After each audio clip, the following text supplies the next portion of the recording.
Hey now, cats, we're back again this week on the Balls from Ellwood show, and today I am talking to a really funny guy, fresh off his hit comedy special Spooky. Let's say hello to not just comedian, but my pal, personally, Mr. Jesse Pimpinella. How are you, sir?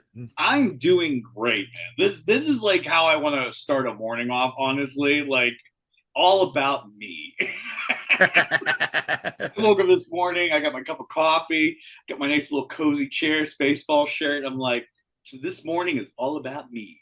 Well, But buddy, there's a lot to talk about because there is it should be all about you, and let me tell you why, man. I absolutely we just seen your stand up, fucking chef's kiss. We thank you. just we fuck. I love your fucking last special, Spooky, and I mean apparently everybody else did too, dude. Because it's it's got some traction going, bro. So It does, and I'm very happy about it. It's about my marriage to my wife, whose name is Spooky. That's her nickname, and the whole special is about our marriage and how we interact with each other, but also kind of like little like I don't want to say lessons that everybody goes through, but scenarios everyone has been in with a long-term relationship or in a marriage, and they can relate and have a good time and laugh about it and all that stuff. It's like at the end of the day, I'm the butt of the joke. I'm always gonna be the butt of the joke. I like making fun of myself. I'm so bad at comedy roasts because I would rather get roasted than be the roaster because I love when I get roasted. So it's like so people will be like, say something back, and I'm like, no, keep going. I want to hear what you gotta say. I'm like a sadist when it comes to roast. So like, keep giving it to I tell you what, man. Before we get into all that, I do want to talk more about that special because I really, me. Yeah, really feel it's really solid and it's really funny, and it's no surprise to me whenever it was getting great views. Why? Because it's just really fucking good, man. But I'm going to get to that. I wanted to actually go back and I wanted to talk about you growing up. Like, what kind of childhood did you have? Like, what kind of a kid were you? I would assume that you were the class clown, correct? yeah. I was the class clown. I hate to sound like the cliche, and I think it was just. I think you end up being the class clown because when you're the smallest in your class and you're not great at sports and you don't stand out in any other thing that makes people care about what you're doing. And comedy is kind of this fun retreat. It's this coping mechanism. I don't want to make it sound like, oh, woe is me, I'm a victim, blah blah blah. I'm not. I'm not. I'm not.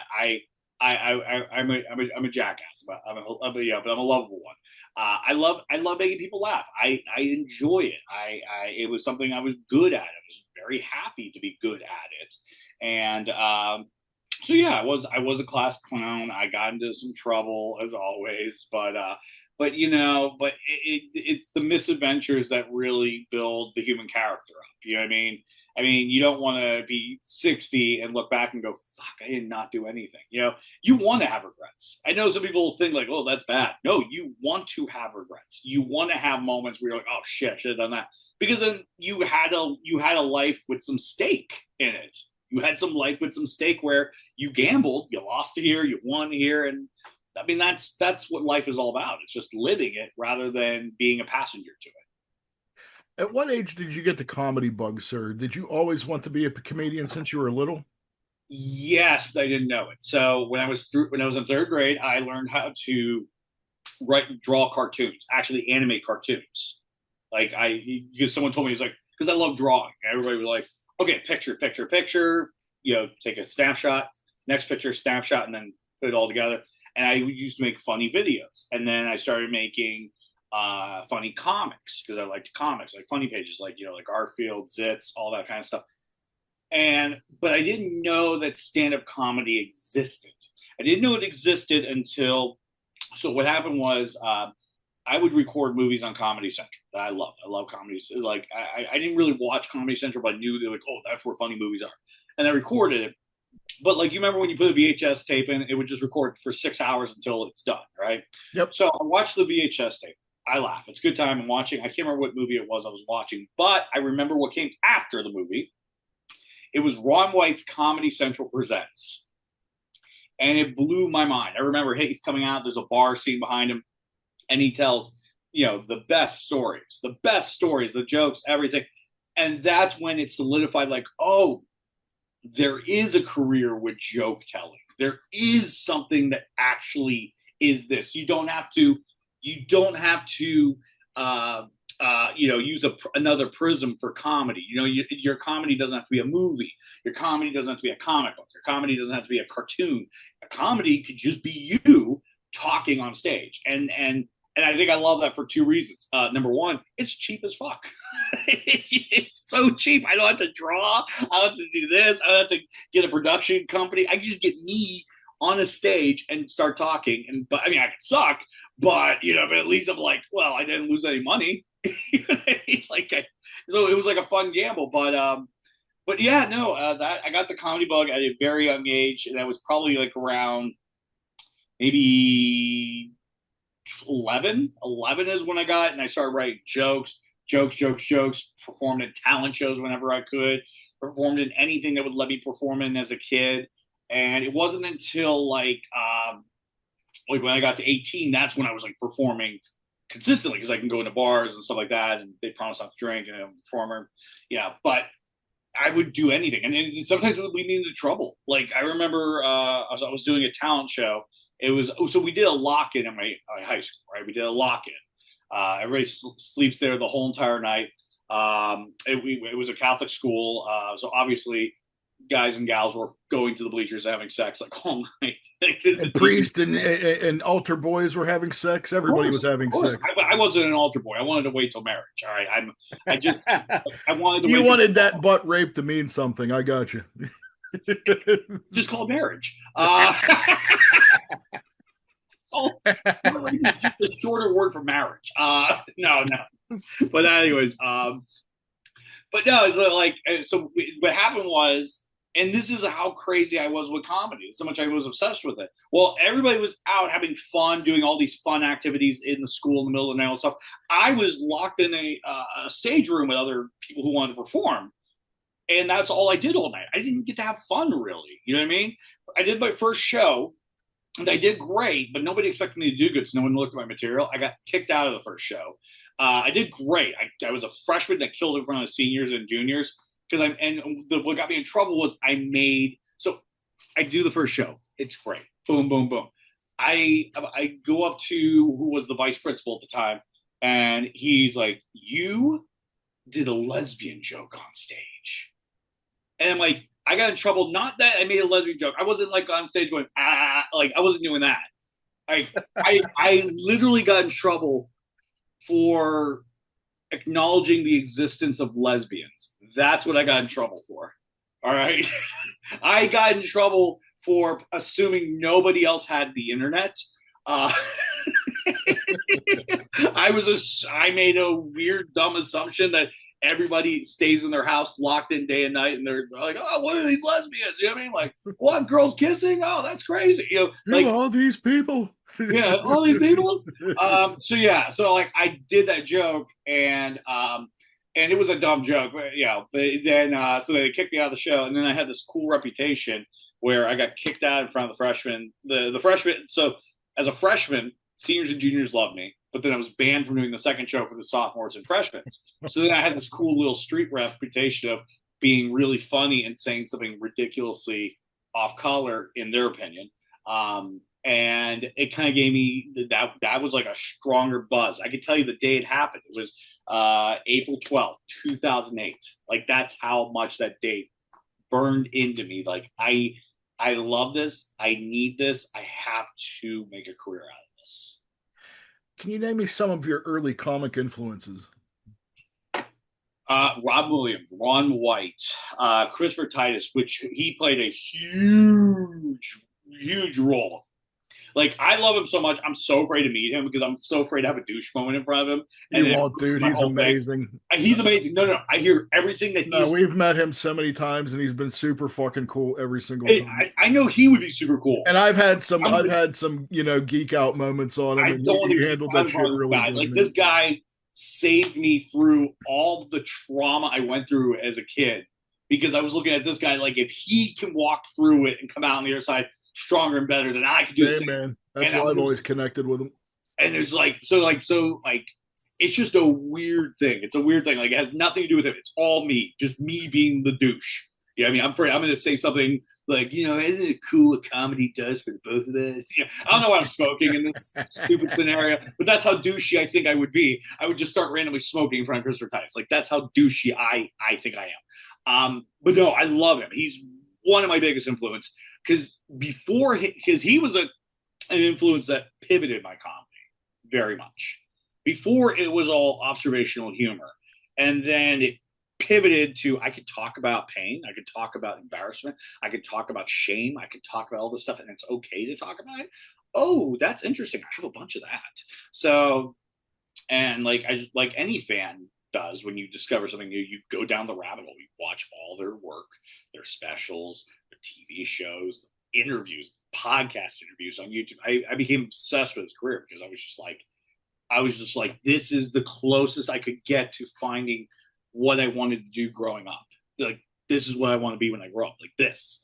But like any person who's a young comic, you almost sometimes fall into the trap of duplicating too much, Mm-hmm. which happens. It happens to any artist. That's not something bad. Like, I'll give you an example. Rob Zombie even admits this. He says that when he made House of a Thousand Corpses, he knows that he pretty much made his own version Texas of the too. show. Yeah. But yeah, he knows what he did, you know. And but that you have to do that to discover your own voice because eventually you go, okay, now that I know here is where I'm at, I got to try to figure out how to narrow that down so this little gap between my fingers is me. I got to figure that frequency out so that I can be honest to who I am on stage. And again, I don't mean to sound pretentious like, oh, we're like today's truth tellers and all that stuff in society. I mean, I don't want to sound like that. I'm not trying to change anybody's policies or anything. What I'm trying to say is audiences know if you're who you are or you're full of shit. They know it. They know it. They know it. And you got to understand when people come to see you live, man, they're investing time. They're probably getting babysitters, paying for parking, paying for dinner, drinks. They're probably tired and exhausted all weekend. Maybe some of them just want to stay inside all day, and they're investing time in you. So you should be doing your absolute best to give them the show, not just you, the performance of oh fuck, this was worth it, because I think sometimes performers forget that it's an event you're trying to give them. You're trying to give them an experience that they can't get from watching your specials. And if you do that, I think you succeed as a performer, but also you succeed in live art where people now will go out and watch it. You and I went to Tromathon. It's an experience. We could sit there, we could watch those movies on TV. We could right now, you and I, right now, we can go into our living rooms, respectively, watch all the movies we watched. All right. But it would not be the same. It would not the energy, the atmosphere, the fun, the camaraderie of everybody honking when they see the kabuki car flip, like you know what I mean, like yeah, it's like it's those moments that make us drive. Like for me, I drove 8 hours to that thing. 8 hours. Do you regret it? No, I'll do it again next year. See, there you go, man. That's where I think live entertainment needs to evolve. It needs to it's not enough just to be able to say, hey, I can give a good show. No, you got to give a phenomenal show. You got to give a great show. And that's ultimately what you owe your audience because the audience is investing in you. You have to reinvest back in them. If you don't, then they're just going to go, okay, well, I can watch it on the internet. And I've heard people say that. I've worked with TikTok comics who were doing comedy for 6 weeks. Literally, I've talked to them. They're like on a big world tour. I'm like, how long have you been doing stand-up? 6 weeks. I'm like, what? And yeah, no, it's kind of crazy. And they would just go on stage and tell stories that really don't have jokes. They would take 3 minutes to get to a laugh and stuff like that. And then people would leave the room going, I had fun. It was great. I got to meet him. And then they're like, but next time I'll probably just, skip. Wow. They'll say they had a good time and then literally say they'll never do it again.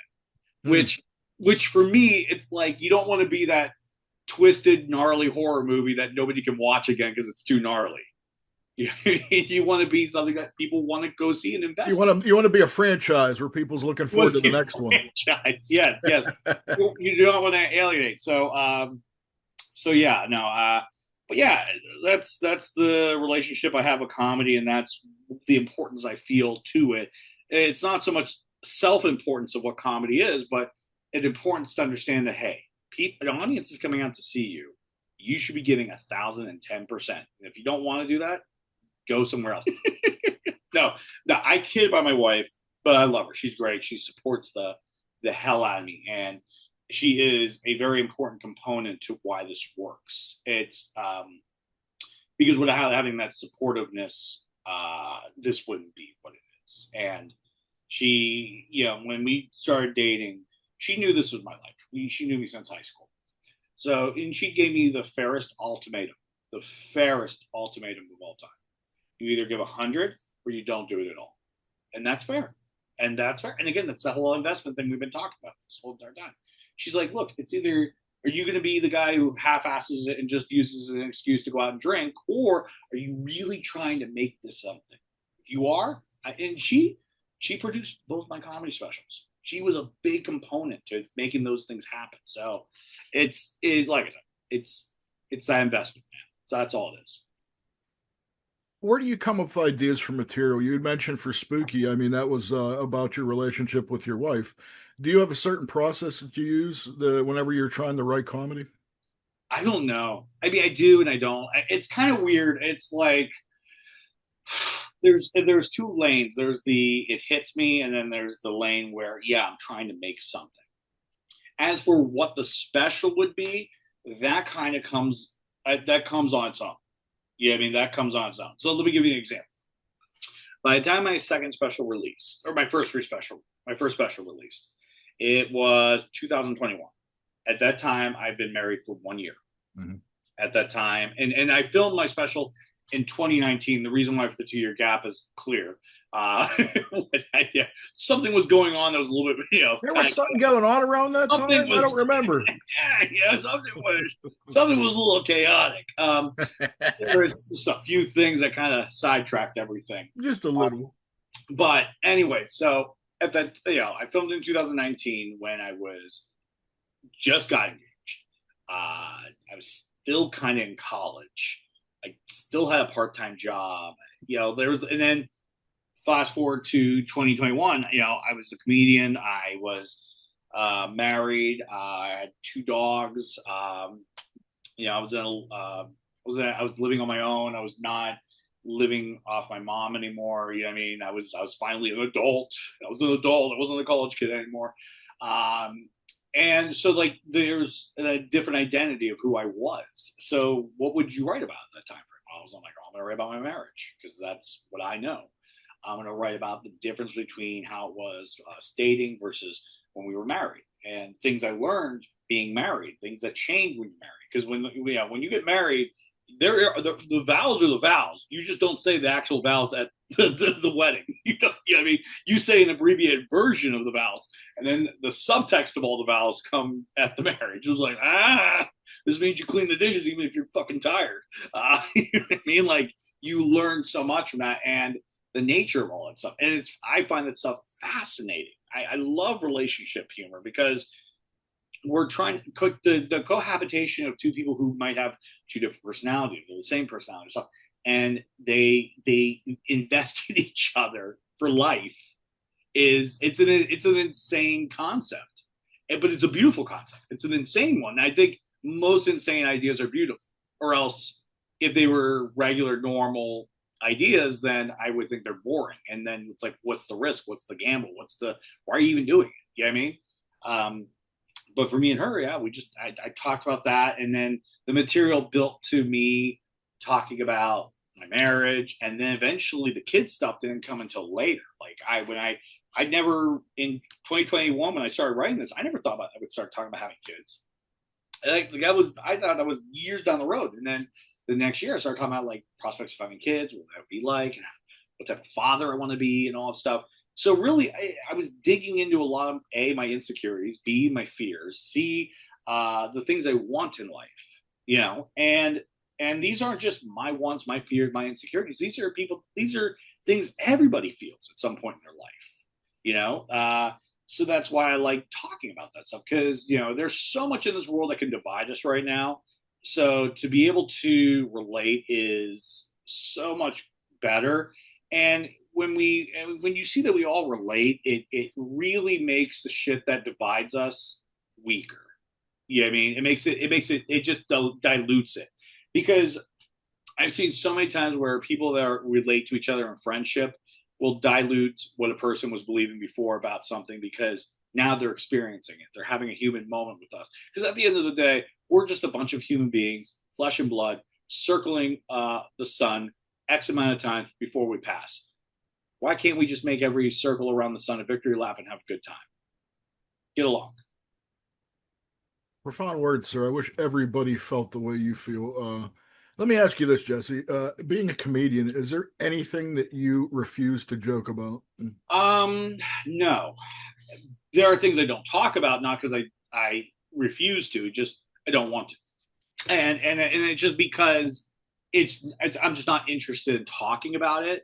You know what I mean? Like for example, let's say I know some people have some of the most filthiest sex bits, right?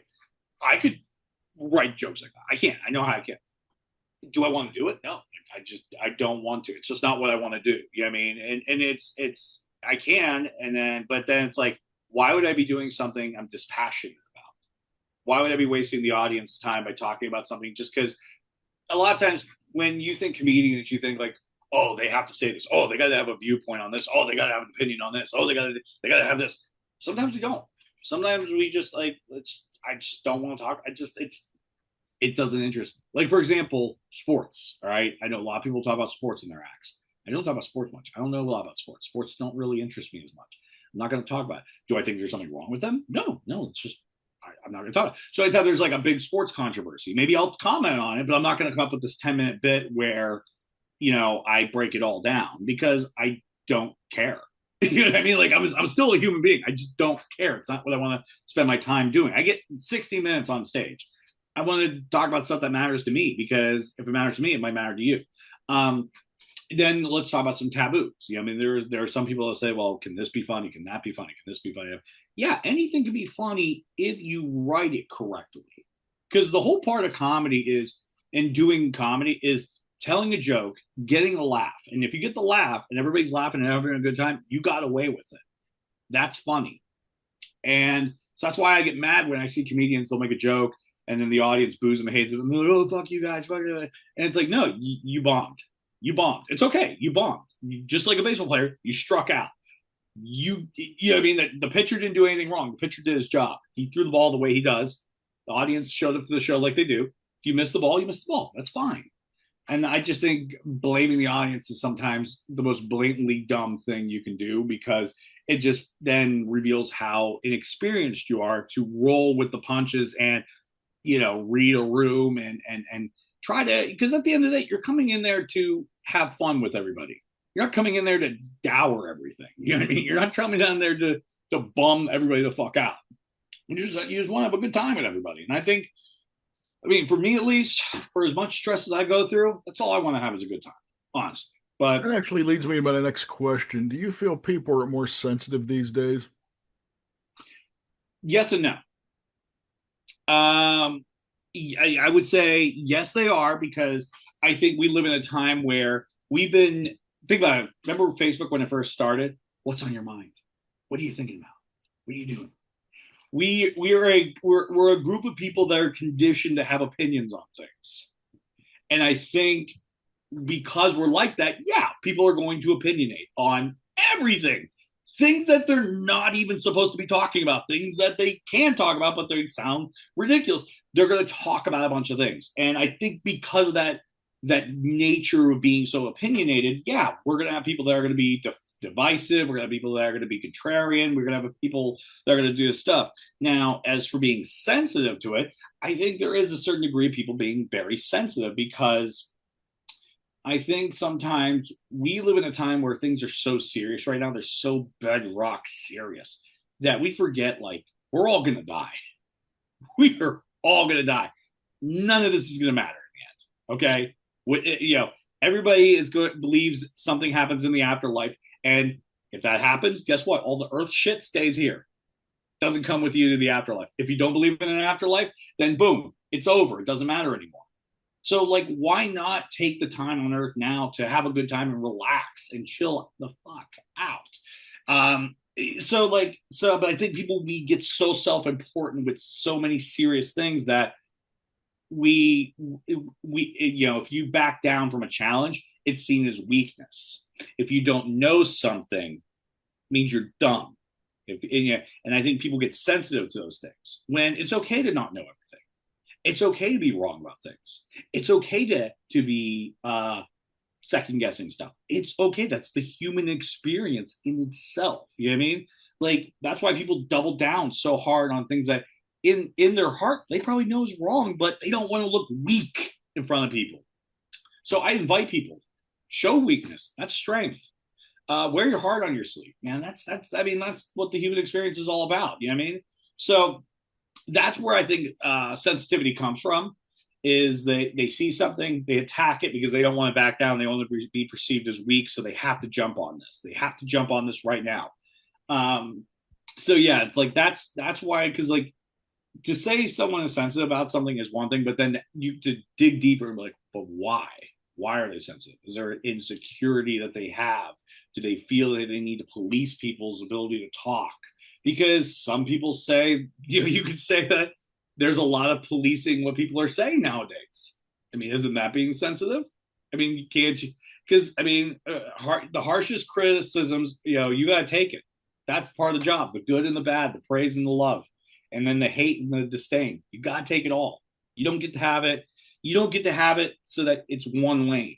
It's going to be both lanes, And I give it to this point, every beloved figure in this world had their hate group. So what makes you any different? What makes you any different to them? And I'll go religious real quickly. People wanted to kill Jesus. They were like, whoa, this whole helping the poor and healing people. We can't do that. We can't. No. Even he had people that hated him. Like, so when you think about it, it's like, at what point, like, what makes you so special that nobody can hate you? There are people that don't like me, and I'm okay with that. That's their God-given right. They can express that. They can do it as long as you're not attacking me or doing something wrong or stuff like that. I have people in my comment section that'll say crap about me, and they'll say crap about them. They're like, hey, why are you being so sensitive? I'm like, you're the guy who's in my comment section. That's like if somebody broke into my house, be like, you're dumb. No, you're dumb. Why would you say that? A lot of those people are that way too, though. That's the beauty of it. Because, like, I mean, in the past, man, I used to get all kinds of like people saying, "Yeah, you should kill yourself," and blah blah blah, and this and that. And you know what, man? I mean, I'm to the point where like I'm happy that people are picking on me because like there's people out there that probably can't take it, and that's drawing attention from them. So I mean, Yeah, you're saying a lot of really important stuff though, man. But you're gonna get the hate. You're gonna get the hate. You'll get the hate for no reason. Sometimes you'll get the hate for some reasons. someone could just hate you for no reason. Like I've been privy to that too. Okay, yeah. So we were talking about taboos and stuff like that, and things we wouldn't talk about. I know there's other big topics people are talking about nowadays, whether it's politics, women's rights issues, all kinds of stuff. There's a plethora that you go online, you'll scroll through reels, and you'll see every comedian have an opinion on and stuff. And look, we all have opinions on that stuff. Are mine funny enough? If they're funny enough, I'll bring them to stage. If they're not, if I can't write a joke about it or be funny about it so that it's a joke, then I'm not going to do it on stage. I'm just not going to talk about it not because I fear it, but because am I going to do better than Jon Stewart doing the joke? You know what I mean? Like, am I going to do better than, say, another political comedian telling the joke? No, I'm not a political comedian. So, like, if there's times where I'll comment on stuff that's happening with the current administration and the previous administration, and then people will be like, "Oh, you're this." I've been accused of being a conservative. I've been accused of being a liberal. I've been accused of being everything. But bottom line, I'm a comedian. I just make fun of shit. I just like making fun of shit because life is too ridiculous not to laugh, man. And it's just like, if people want to get so self-serious and protect their false idols, so be it. That's their God-given right. That's the First Amendment right there. Do it. I'm going to make fun of it. Why? Because I make fun of myself. I make fun of myself. I ridicule myself on stage. If anybody's seen my stand-up act, you've seen it. I I dismantle my ego. I dismantle everything. Yeah, I was a little kind of shocked at just how deep you really go and been Yeah, self-deprecating humor. I was like, wow, because like yeah, I know you as a friend, so like I don't ever see like, anything bad on yeah, the surface. And then yeah, you really go for it, man. You have yeah. no shame ripping yourself apart. I mean, So when I rip people apart, rip things apart, people get oversensitive again. Like I said, it's that sensitivity. It's the thing they feel they need to protect. Also, I'm like, guys, I'm just making jokes. They're just jokes, man. Just relax, chill, have a good time, smile. Yeah, I mean, it doesn't mean anything. What I said isn't going to mean anything in 2 days. So why are we acting like it's World War III? Let's just chill, man. and So that, yeah, that actually leads me to something else I wanted to ask you. yeah, go ahead. I'm good. Well, I said my piece. have you ever, surely as a comedian, you've been heckled by the audience before. What's the best way to handle that situation? Oh man. Most of the time it depends. If it's someone who's there having a good time and he thinks he's helping me, I'm not gonna berate them and beat them up. You know what I mean? I'll try to find, because here's the thing, at the root of it, they're trying to make the show better. They want to help me. So if I can roast them, get the audience to applaud them, and then ask politely, hey, just keep it down, they'll do it. Most of the time people will stay quiet. Most people are decent human beings and they will do that. You know what I mean? And that's 90% of the time. 90% of the time, no one goes to a show and wants to ruin your time or ruin anybody's time. Because you got to keep in mind, you might be the minority out of 300, 200 people in a room. You know what I mean? Like, and if we do have the asshole that does want to do that, which we've had before, I've had that. I just turn the whole room against them, and I make it so that they don't fear me. They fear the person behind him, that person, the person they can't see. I make them fear that person. And so it's like, hey, buddy, you want to say something? Boy, do I hope you believe in it, because you're going to fight for that belief. Because there are people behind you that want to kick your ass. So, so sometimes, and I do it that way because I don't want to escalate a fight. Like, I don't want to escalate a back and forth, Yeah. because I mean, where does that get me? I get to show my dick is a little bit, is 1 inch bigger than their dick. Yeah, I mean, like, I, I would just rather do the show. I would just rather do my jokes. So if I could get them to quiet down peacefully and on my own terms, where it shows that I'm in control, I'm going to do that. I don't need to. I don't need to break someone's back. But if I have to, I will. I'm going to get the whole audience to turn on you. Everybody's going to fucking hate you. Your date's not going to sleep with you because they think you're a raging asshole. I'm going to ruin your night. Do I want to do that? No. No, I'm going to go with ladder. I'm going to go with the former. But if you force me to go ladder, I will go ladder. And I think that's because at the end of the day, Pete, I think about the other audience members that came out to the show. They didn't come out to watch me spar with somebody. They came out to watch me do my act, to perform. Because sometimes I say my act's about this, that's about marriage, blah, blah, blah. So married couples will come out and they want to see that. That's what they want to see. They don't want to see me go at it for 20 minutes with somebody. They want to enjoy a show. So I just want to give them the show. So so the best thing is to do is de-escalation as much as possible. Either A, get them on your side so that they want to be quiet so you do good, or B, get the audience so against them that they shit themselves thinking that they're breathing too loud. What's one thing that people find funny right now that you just absolutely don't understand why? Oh man. And I love when this happens, because now let me ask you this real quick so I can, are you talking about like ongoing joke, like a joke that's occurring in society that everybody's laughing at and I don't get? Or are you just talking about something like a trend that's not funny, but it's funny that I don't get it? Like, what do you mean by that? I'm interested in both of those if you have answers, to be honest with you. Um, so the new one that's happening right now, and I love this. I love this trend. I don't understand it, but I love it.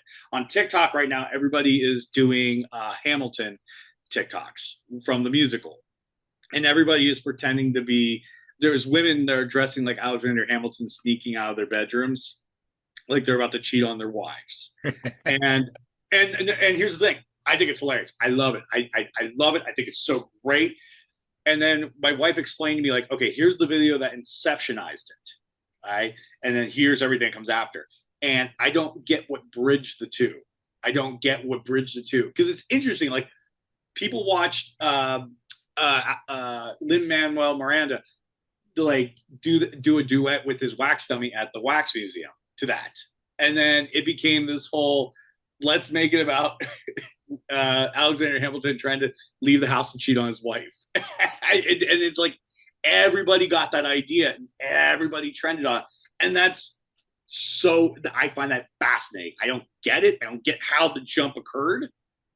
I don't understand it, but when I see it, I love it. It makes me laugh. I like it. I share it with my friends because I mean, at the end of the day, it's funny. It's hilarious. I don't have to. It's like, and that's the thing. Comedy is just certain. Sometimes it's super subjective. Like, I'm not gonna. I might not get the joke, but that doesn't mean I'm gonna be like, well, that's not funny.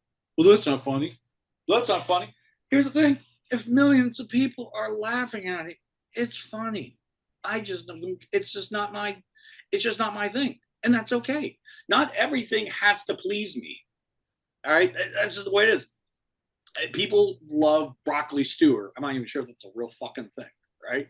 But if fucking eating broccoli stew at the end of the day makes you want to live another day, make as much broccoli stew as possible, please. We want you around. I'm not going to enjoy it. I'm not going to like it. I'm going to smell it, but I want you to keep making as much as you need. So yeah. As for that's for a joke I don't get, but yes. I get, but I don't really get. Things that people are laughing at right now and not getting. Sometimes I don't get certain outrages and why people get outraged. Well, I mean, it's funny. We just talked about sensitivity and stuff like that, but I think sometimes I don't understand why people. Sometimes I don't understand why some people will just choose a hill to die on, even though it's not worth a hill to die on. Like, you're not like, there's a bigger battle to play out. So can I get controversial with this episode? Absolutely.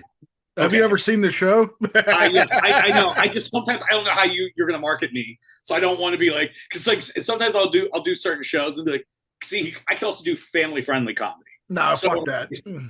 so it's like sometimes people will bill me as a family friendly comic, and I won't know. I was going to label you Jesse Pimpinella, the comedian with the hugest cock I've ever sucked in the world. So that might, that might give you a little more clarity.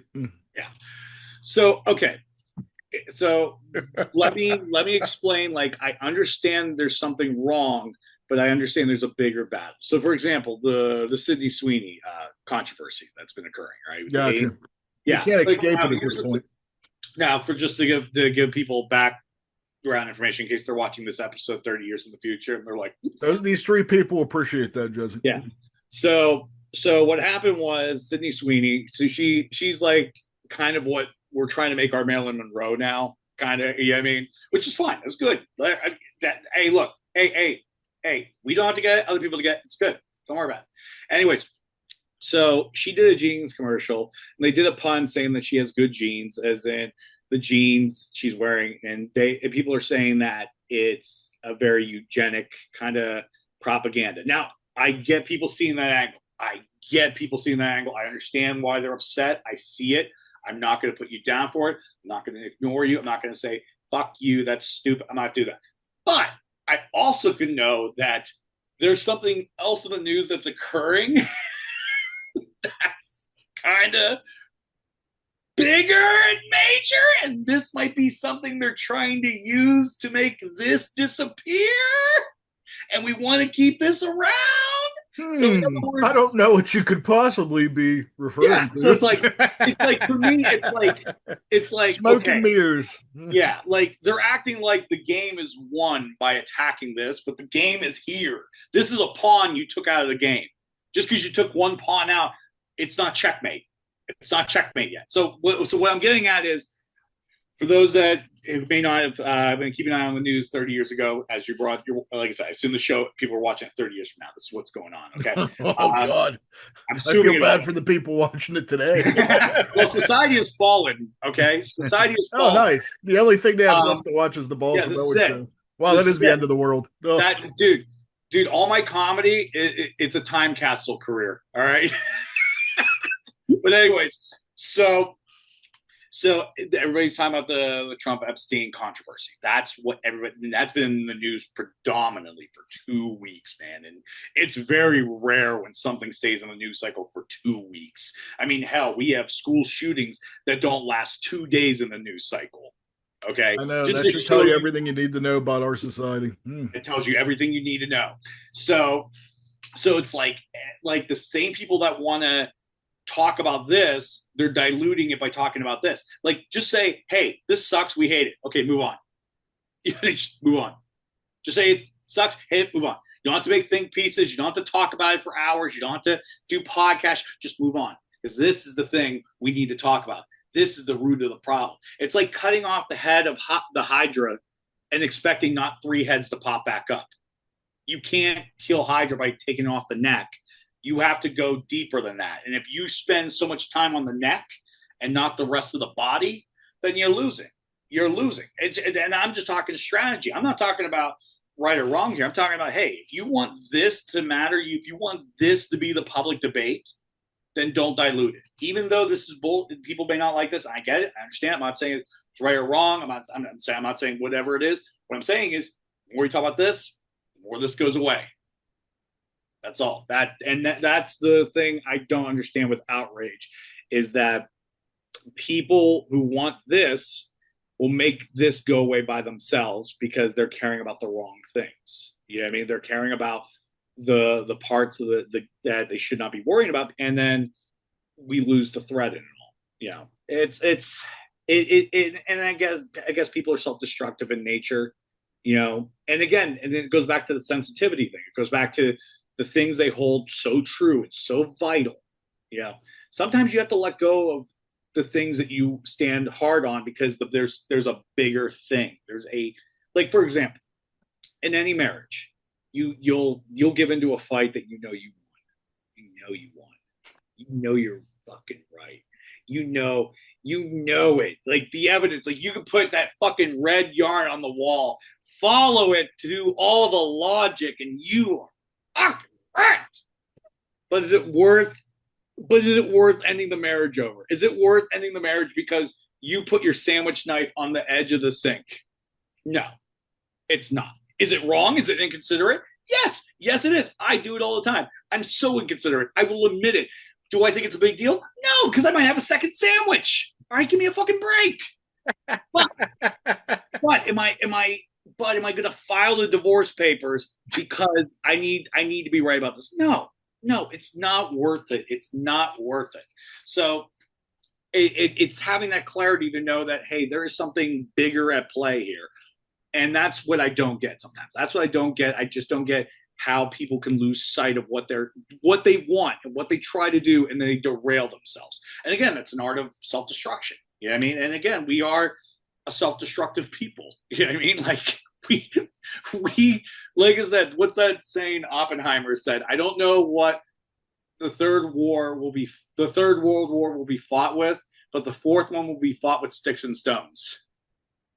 And you know what I mean? Like that is I mean, for people who watched Oppenheimer, great movie. When they were testing the bomb, they were also talking about a 0.001% chance they would ignite the whole atmosphere and kill the whole entire Earth off. And they still did it. And they still tested it. Listen, if it was 1.001% chance of that happening, I still would not have done it. Why? Because I'm a comedian and I live in that 0.001% chance it happens. Shit like that happens to me all the time. You think I'm going to gamble the world? Fuck no. So, I mean, that's where I lie with that whole shit. Like, look, fight for what you believe. Fight what you believe, but also have the common sense to know that if you have something bigger you're trying to win, then don't sacrifice that because you want to win this so badly. Because if this wins, this won't go away. This, what you believe, if you believe this is as bad as it is, this will keep this around forever. It will. That's so you knock one down, one pops back up. It's Hydra. Cut one head off, one head pops back up. That's how the game works, kids. It sucks. It's not nice, but you got to think strategically. Jesse, you spent a good majority of your life trying to make people laugh. What's a surefire way to make you laugh? Um, Stupidity, good stupidity. Well, Like you should be laughing all the time now in this day and age. I do. I laugh. It's so funny because watching people go against what they believe in because they don't want to be wrong. That is hilarious. That is so goofy. Like there are people that believe this and then they will do this and this contradicts this in the biggest way possible, but then they'll defend this. They'll double down. And it's like, wait. That doesn't make any sense. Why would you do it? Because again, it's that whole mentality. People don't want to be wrong. We're self-defense destructive in nature, and we will screw things up. That's who we are. We've all done things against uh, our own welfare, and that's human nature, sadly. But things that make me laugh, man, is just good stupid humor, just good silly humor that's not trying to teach me something, humor that's not trying to have a metaphor or anything like that. Just something like, for example, the Naked Gun movie that just came out recently. I have not laughed in the movie theater that hard since 2015. That is a fact. That is Really? that is a fact. I have not laughed continuously that hard. Like I don't get me wrong. There's been action comedies. There's been action this action, but those are action comedies. So that means with action comedies, you can get away with not being funny for an X amount of time as long as there's action. But when you make a comedy movie, that means that's the selling point. Laughs per minute. Can you get me laughing every so often? Can you keep a rhythm going for 80 minutes, for 90 minutes, hell, for sometimes for 2 hours? And trust me, as a comedian, when I'm on stage, I think about that all the time. I think about so there's a number people go by. It's about for every 15 to 20 seconds, 20 seconds is pushing it, by the way. I just want to say that 20 seconds is pushing it. There should be a laugh. And if there's not going to be a laugh for a long period of time, then the payoff has got to be fucking huge. So if you go 40 seconds without a laugh, then whatever you're building, that's got to bring the room down. That's good. So you remember the sign language joke I do at the end of my act, I do. right? I do a lot of explanation, and then it builds those big booming laughs. So I'm allowed to have that time to do that, But if I did that joke and it didn't get a big booming laugh, you would kind of feel like so you set all that up for a titter, a chuckle. And I mean, that's the hard thing too, because people are so critical and so comedy's so subjective that that's almost a miracle, man. It's like, I mean, that's why I think comedy is probably the hardest profession of any, because I mean, that's a lot of pressure to put on yourself. It is. It is. And so it's like that's why like with the Naked Gun movie, like it was just silly. The first joke in the movie made me laugh so hard and it made me laugh hard, and it did two things. One, it told me the joke. I don't like to say the joke because you see the movie. The first joke in the movie says two things. Number one, this is a comedy. Number two, suspend your disbelief. This is a fucking comedy. If you came for logic, if you came for reason, if you came for this, you are in the wrong fucking building right now. This is purely to laugh, purely to have a good time. And that's what it did. It gave me a hilarious, great time. I laughed so hard. I lost my voice. And it made me feel good. It made me feel great. And what scares me about this movie is I'm afraid Hollywood's going to watch this movie and then learn all the wrong lessons. I feel like this movie is going to be the Get Out for comedies. Everybody's going to learn the wrong lessons from this movie. And that's what scares me. Because, like, anytime a good movie occurs, anytime there's a tentpole monumental movie, everybody learns the wrong lessons from it all the time, every single time, and it sucks. But that's just the way it is. Like, MCU did a really good job of world building in the 2008s and 2012s. And guess what? Everybody else wanted to world build. Everything else became a franchise. Fast and the Furious became a franchise. This became a franchise. Everything franchised. Everything became world building. Every single little thing. Because they were like, look what they're doing. We got to do that. And some world building worked. Some didn't. The DC had to start over again. You know what I mean? Like, and that's that, because DC at the time, it was ran by executives rather than people who made art.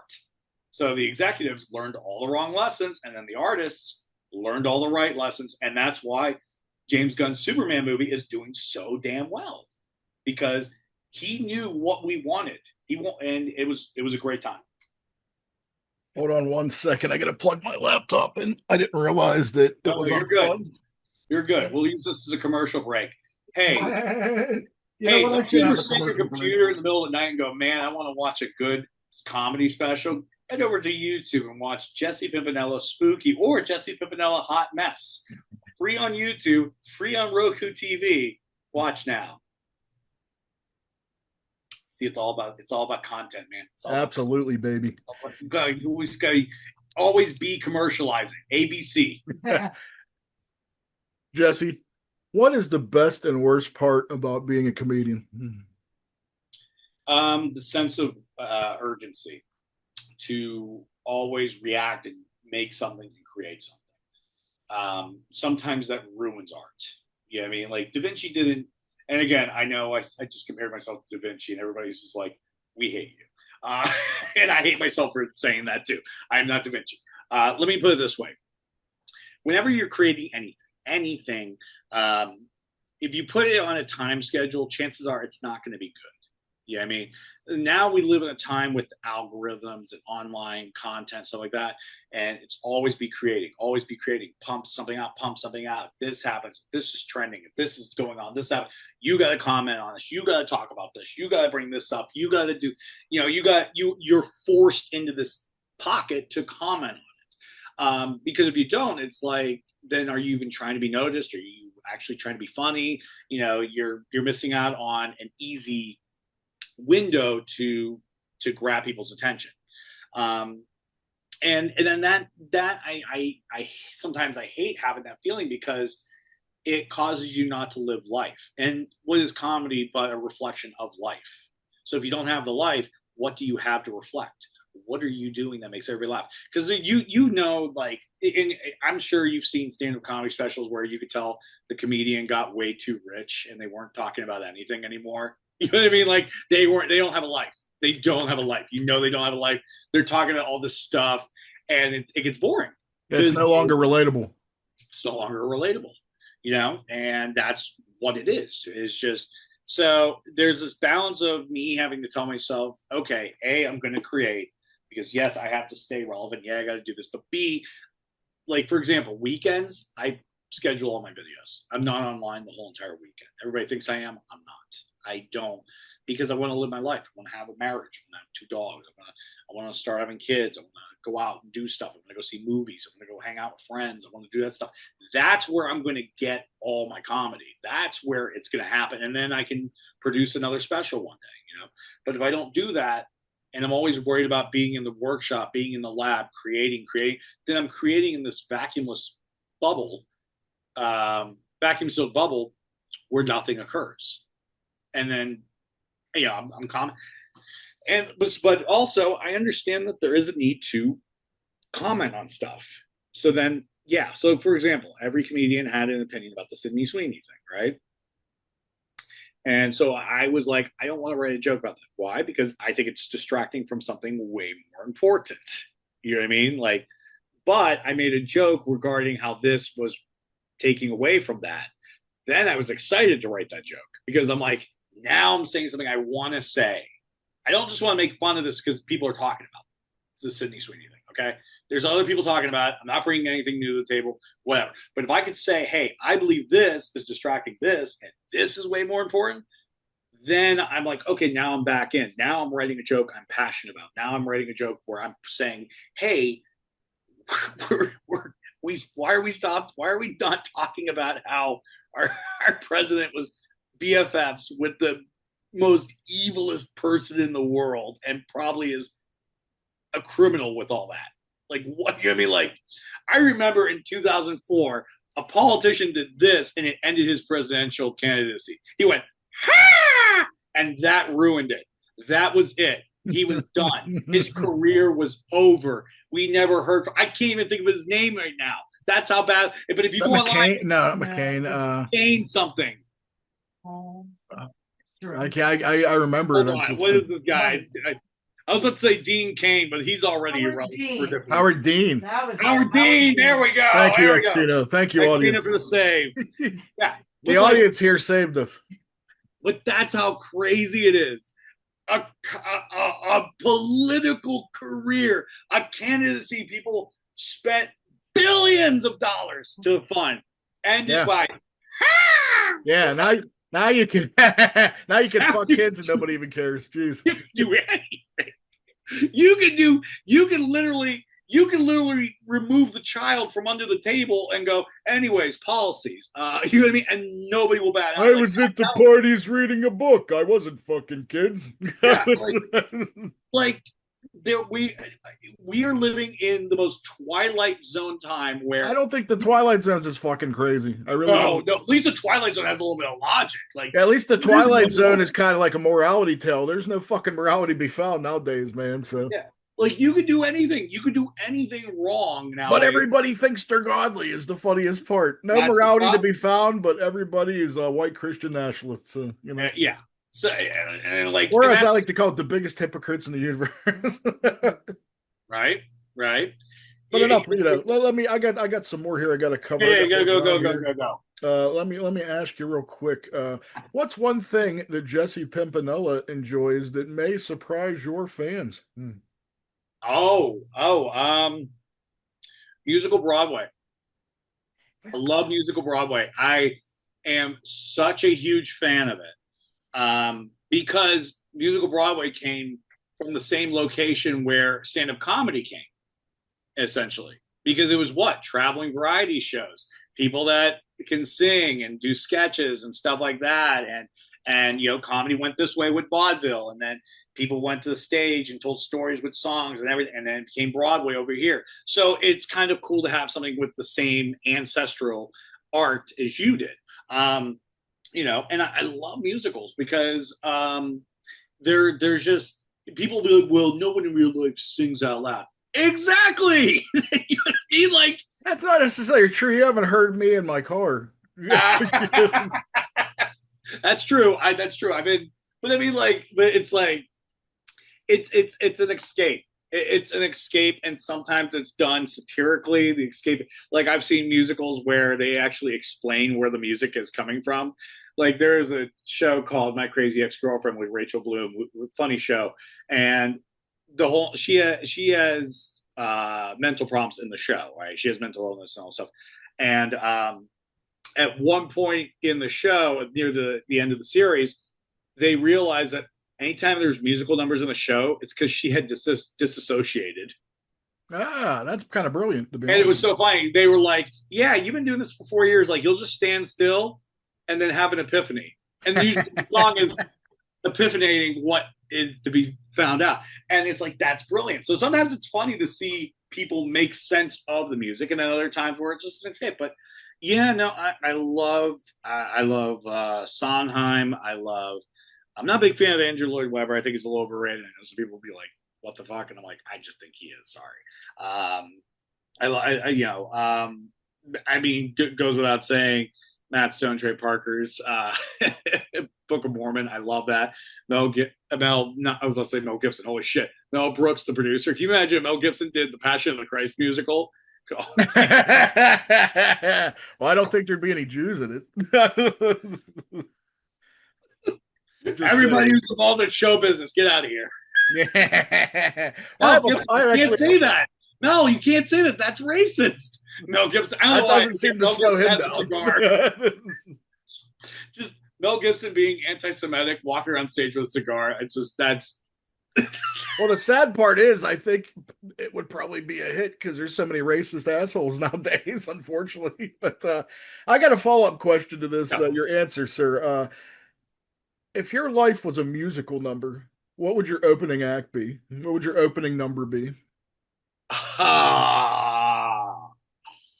This is the part of the show I that's can actually improv can't. where I expect you to sing an opening number. I don't know the words of the song so well, but "The King of Broadway." I love that song. It's from the producers. It's the second song in the show. It's Bialystok. Okay, so for those who don't know what the producers is, Max Bialystok is a down and out producer who is just failing left and right at Broadway after being like considered a king of Broadway. So him and his friend, an accountant, concoct a plan where they find out that there's a loophole where you can make more money with a flop than a hit.